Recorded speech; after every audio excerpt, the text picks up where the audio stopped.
Welcome to Brussels, Belgium, guys. So this is the Grand Palace. This is one of the main attraction here. So enjoy. We're walking through this stone that they call cobblestone. I don't know the history behind, but I will Google it later. So look how magnificent it is. Their buildings are made of, look, may mga gold emblems.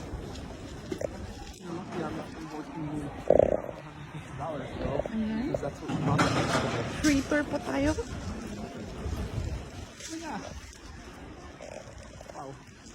So it's a wow. Maulan lang po, guys. Pero rain or shine, lakad-lakad lang. Sayang ang oras. Kasi dito lang kami for 1 day, 24 hours. Ayan. Yan po. Yan si husband. Busy din, nagbo-vlog.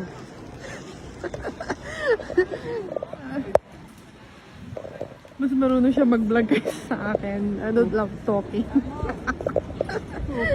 You.